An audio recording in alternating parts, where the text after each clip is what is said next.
People pleasing is literally like eating candy for dinner.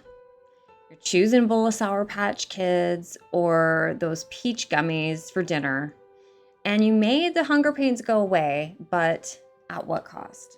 You've probably heard people talk about people pleasing like a personality trait, like, oh, she's so nice, or they're so easygoing, or they're so low maintenance.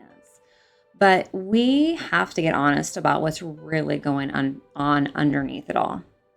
Hi, I'm Anne. I'm a licensed mental health clinician. I'm also a clarity coach. But before any of that, I was living off of being nice and basically having candy for dinner and calling it fine. Now, you know you're living off candy if you say yes before you even had a chance to check in with yourself. People call you really easy and, it feels like a compliment, but something in you kind of flinches a little bit. Another good one is you leave conversations just conveniently leaving out, your own perspective or those little nuances that really make up who you are or you think about to yourself once everybody's gone home and the conversation's over. You're the one that everybody leans on. You genuinely care. You're genuinely a good person. It's not like you mind having everybody lean on you. But then when you need people to be there for you, you're too tired or you're feeling kind of lonely and you feel like it's yours to carry. You don't even think you can reach out because you feel all the responsibility for yourself on yourself. It looks like being loved and it looks like being needed. And for a while, it feels like enough. So here's the part that nobody is talking about and why it is so much like candy. Because people pleasing is never about pleasure. You can genuinely get pleasure out of being kind to other people. But here's the thing, when it's overused and you've gotten in a rut of acting and being this way, it is pain avoidance. Every time you say yes when you mean no, you're not chasing a reward. You're dodging something. You're dodging conflict or disappointing someone or being seen as difficult. Maybe you've been told that you are. Or my favorite, losing the relationship altogether. Somehow along the line, you learned every time you speak up, have a nuance, a slightly different perspective. The relationship you're in or you're around are literally on the line.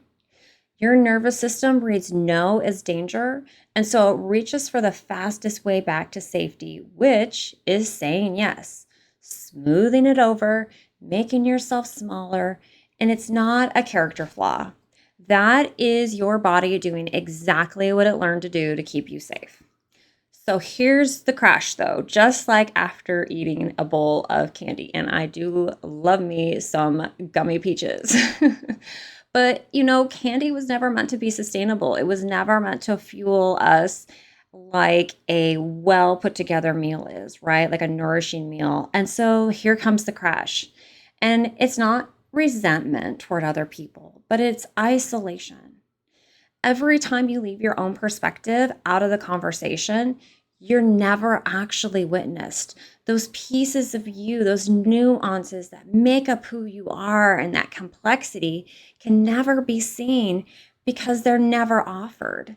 And that is why you can be in a room full of people who love you and you still feel completely alone.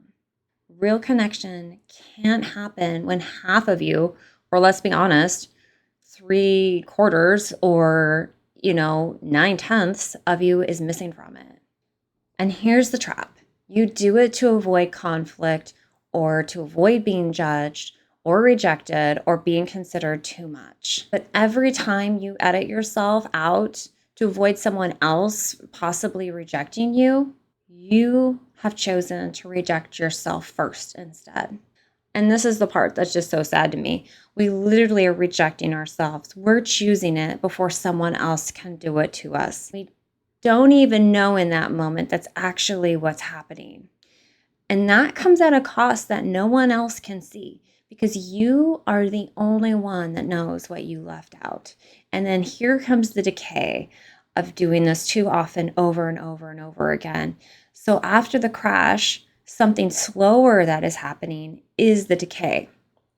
So every time you override what you actually want to say to keep the peace, that signal inside you of your nuance gets smaller and smaller and quieter until one day you actually realize you don't even know what you want anymore. This can be in relationship, this can be anywhere in your life, and it's not because you're broken. It's not because there's anything wrong with you.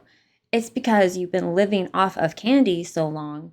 The part of you that knows what real nourishment tastes like has gone quiet. Now, keep in mind, it's not that it's gone forever. It has just gone dormant. And this is not a willpower problem, all right? It's not that you haven't tried enough to just set boundaries. The pattern doesn't live in your logic. It lives in your body that learned a long time ago that your needs were negotiable and everyone else's weren't. That your needs were on the chopping block when everyone else's weren't.